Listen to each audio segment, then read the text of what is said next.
All right, let's get to this. We're going to play two clips from the same interview because my estimation of Rand Paul changed as I looked at both these clips. You know that extended unemployment insurance for millions of people is being ended January 1st. The 2009 stimulus and dealing with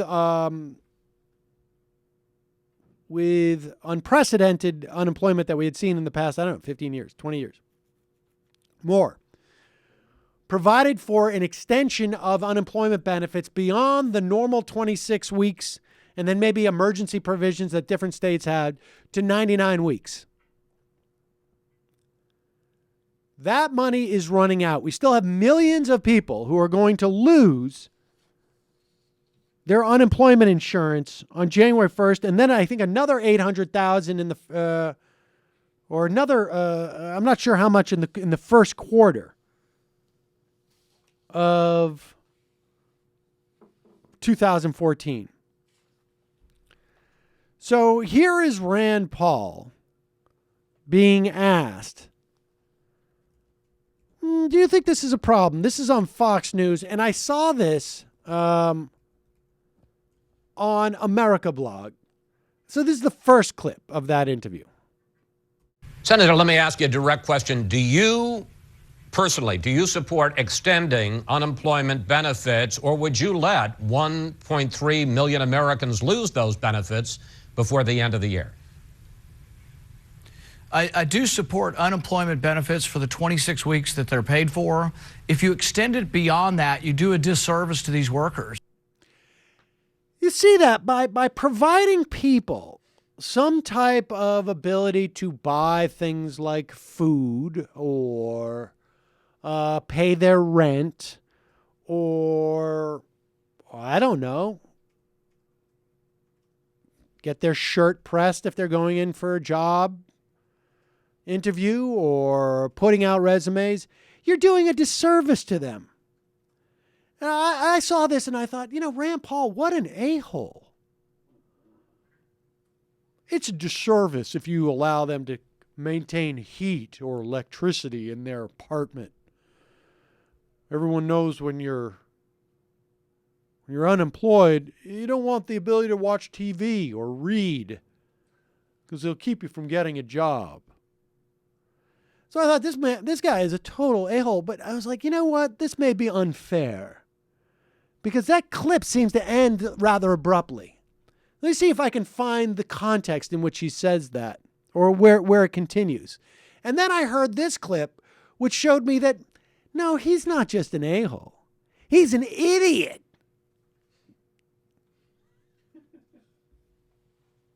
I do support unemployment benefits for the 26 weeks that they're paid for. If you extend it beyond that, you do a disservice to these workers. There was a study that came out a few months ago, and it said if you have a worker that's been unemployed for 4 weeks and on unemployment insurance and one that's on 99 weeks, which would you hire? Every employer, nearly 100%, said they will always hire the person who's been out of work 4 weeks. When you allow people to be on... All right, I've just changed my assessment. This guy's not just an idiot, he's a liar. We're going to replay this, and I want you to see how he conflates two things. That study was not about being on unemployment insurance. That study was about being long-term unemployed. The study found that employers are more reluctant to hire long-term unemployed than short-term unemployed people because there is some notion that maybe their skills have begun to deteriorate. That is true, but it has nothing to do with unemployment insurance. And it didn't occur to me till now on how this guy's deliberately conflating those two things. Yes, if you go in and you've been unemployed for 26 weeks in this country, you are almost certain to be on unemployment insurance. But that's not why they're not hiring you. They don't care if you're on unemployment insurance or not. Let's play this again. You can see where he conflates these two things. The second one. Play that second one again.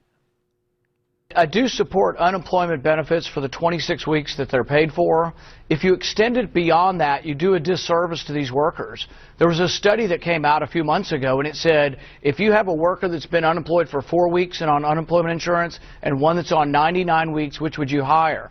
Every employer, nearly 100%, said they will always hire the person who's been out of work 4 weeks. When you allow people to be on unemployment insurance for 99 weeks, you're causing them to become part of this perpetual unemployed group in our economy. And it really, while it seems good, it actually does a disservice to the people you're trying to help. All right. Now, if his argument is actually that if you pay people unemployment insurance, they will stay unemployed for 99 weeks. That's one thing. Then he's just an idiot. But if he thinks that it was the unemployment insurance that the employers chose not to hire it, then he's a double idiot. But I really think he was just a conflating liar in the first part. And then he's an idiot because there was just a study, a couple of, most recently, a multinational study conducted by Jan Einhorn, sociologist at the University of Edinburgh, published in the October issue of Social Indicators Research, in which the key finding was that the generosity of unemployment benefits had no effect at all on people's drive to go out and find a job.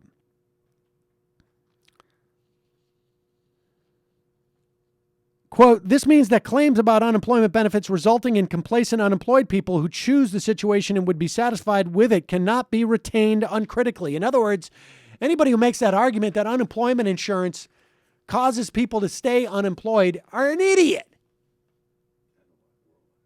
Or a liar, to be fair. This is data from the European Value Study. This is a large-scale database of public opinion data tracking what Europeans believe about family, life, work, religion, society, paired it with economic data. You should know that in these countries, people get even more unemployment insurance, both in duration and in size of benefits. A 2011 study by Congress Joint Economic Committee found that among the long-term unemployed, those eligible for benefits spent significantly more time looking for jobs than those who didn't qualify. In fact, since Congress enacted federal unemployment benefits, time spent looking for a job has tripled among the long-term unemployed who are out of work as a result of job loss. A, because federal unemployment insurance requires recipients to actively look for new work, and it gives them flexibility to do so. They can get their car fixed. They can pay for gas to get to the job interviews. They can get their shirts pressed if they're going for an interview. They can spend time on their resume. They can try and develop maybe new skills that will make them more hireable. On and on and on. They don't have to scurry around and figure out how they're going to feed themselves, feed their kids, pay for the heating bill. So there you have it. Rand Paul, 2 clips, 1 interview, proves he's a lying idiot. I think that's the fairest assessment. Both. Yeah, a lying Liar, idiot. idiot, both.